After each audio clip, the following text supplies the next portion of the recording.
तो उधर paper leak घोटाले में चल रही एसटीएफ जांच के बीच उत्तराखंड अधीनस्थ सेवा चयन आयोग के अध्यक्ष एस राजू ने अपने पद से इस्तीफा दे दिया है। आयोग में आई गड़बड़ी के बाद उन्होंने इस्तीफा दिया है। भर्ती घोटाले पर एस राजू ने नैतिक जिम्मेदारी लेते हुए ये इस्तीफा दिया। राजू ने कहा कि छात्र परेशान है, वो नैतिक जिम्मेदारी लेते हुए पद छोड़ रहे हैं। दिसंबर 2021 में हुई आयोग की भर्ती में पेपर लीक हो गया था, लेकिन पेपर लीक होने के बावजूद परीक्षा को रद्द नहीं किया गया। और सीएम धामी के निर्देश पर हाल ही में जांच जब शुरू हुई तो इसमें अब तक 13 लोग गिरफ्तार किए जा चुके हैं, जिनसे लगातार पूछताछ की जा रही है। यूके एसएससी के अध्यक्ष एस राजू ने इस्तीफा दे दिया है। आपको बता दें कि इसमें अब तक 13 लोगों को हालांकि गिरफ्तार किया जा चुका है। जांच पड़ताल की जा रही है और पूछताछ जारी है। पेपर लीक होने के बाद परीक्षा को रद्द नहीं किया गया था, परीक्षा करवाई गई थी और जब सीएम धामी के पास शिकायत पहुंची तो उन्होंने निर्देश दिए और जांच शुरू की गई, जिसमें अब तक 13 लोगों को गिरफ्तार किया जा चुका है।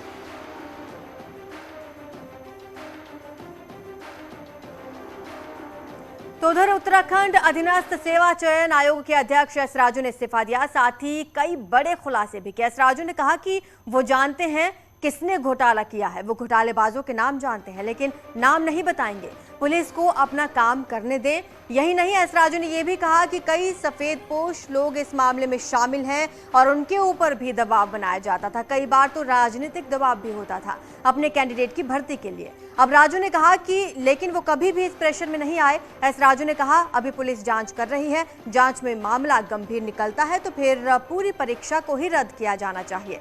आपको बता दें पेपर लीक के बाद भी अभी तक भर्ती को रद्द नहीं किया गया। मैं नाम जानता हूँ लेकिन नहीं बताऊंगा। Let the police say that, because right from the beginning मैं कन्विंस हूँ इसमें कुछ गड़बड़ हुआ है। यद्यपि मेरे पास कोई प्रूफ नहीं था। कई लोग कह रहे थे कि सर इसमें प्रूफ है, लेकिन किसी ने प्रूफ दिया नहीं मुझे, इसलिए मैं स्वयं बैठ के जांच किया था इसको। मैं स्वयं कंप्यूटर में बैठ के जांच किया था और अल्टीमेटली मुझे लगा कि लगभग 82 लोग हैं, ये इन लोगों को डाउट है इनके ऊपर। के ऊपर से प्रेशर था, पॉलिटिकल प्रेशर हो या फिर कैंडिडेट्स की तरफ से या जो सफेदपोश लोग हैं उनकी तरफ से प्रेशर था? किस मामले में? एग्जाम में भर्ती अपने लोगों को फिट करवाने के। डेफिनेटली तो था, लेकिन मैं नहीं मानता था उसको। मैं कभी नहीं माना। मैं तो इस 6 साल में वो भी नाराजगी हो सकता। उधर मुख्यमंत्री पुष्कर सिंह धामी ने कहा कि पेपर लीक घोटाले की जांच आगे भी चलती रहेगी और जब तक इसकी जड़ तक नहीं पहुंचेंगे तब तक एसटीएफ अपना काम करती रहेगी। एसटीएफ उसमें काम कर रही है और लगातार लोगों को पकड़ रही है और इसमें बिल्कुल भी कोई भी भ्रष्टाचार किसी भी कीमत पर हम लोग स्वीकार नहीं करेंगे और अभी जांच चलती रहेगी। जब तक कि इसकी तह तक नहीं पहुंच जाएंगे तब तक हम जांच को चलाएंगे।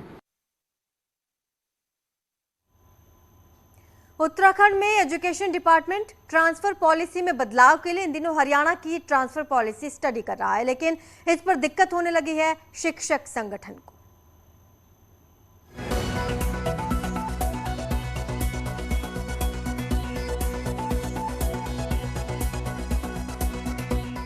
उत्तराखंड में एजुकेशन डिपार्टमेंट में भले ही अब ट्रांसफर एक्ट के तहत 2024 में ही ट्रांसफर हो, लेकिन शिक्षा विभाग अब हरियाणा की तर्ज पर तबादला नीति पर स्टडी कर रहा है। इसके लिए 5 सदस्यीय कमेटी हरियाणा की ट्रांसफर पॉलिसी की स्टडी कर रही है। इसमें सीमेट के अधिकारियों को भी सदस्य बनाया गया।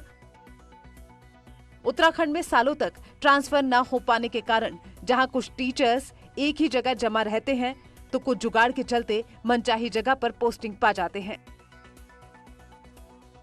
ऐसे में हरियाणा के शिक्षा मंत्री कंवरपाल और उत्तराखंड के शिक्षा मंत्री धन सिंह रावत की भी पिछले दिनों ट्रांसफर पॉलिसी पर बात हुई थी, जिसके बाद हरियाणा की पॉलिसी की स्टडी के लिए उत्तराखंड में भी कमेटी स्टडी कर रही है।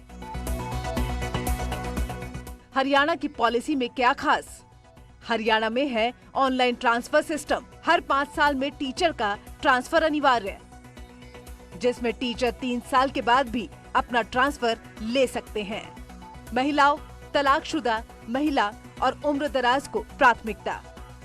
हम लोग अभी हरियाणा भी गए थे, वहाँ की ट्रांसफर पॉलिसी देखा है। हमने हिमाचल की भी देखी है, जो केंद्रीय विद्यालय है उसकी भी देखी है। तो जो हमारे यहाँ व्यावहारिक दिक्कतें आ रही हैं वर्तमान में, वो सबको दूर करने के लिए एक हमने समिति गठित की है। शिक्षा विभाग अब हरियाणा की तर्ज पर तबादला नीति पर स्टडी कर रहा है, लेकिन इस पर शिक्षक संगठन को आपत्ति है।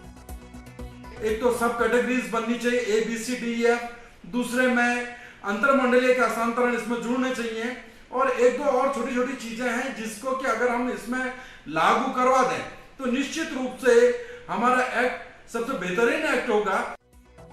अब इस स्टडी से उत्तराखंड को फायदा होता है या नहीं, ये कहना तो जल्दबाजी होगा, लेकिन इतना जरूर है कि ट्रांसफर पॉलिसी में बदलाव की सुगबुगाहट ही शिक्षा विभाग में कई लोगों को परेशान कर रही है। न्यूज़ 18 के लिए देहरादून से भारती सकलानी की रिपोर्ट।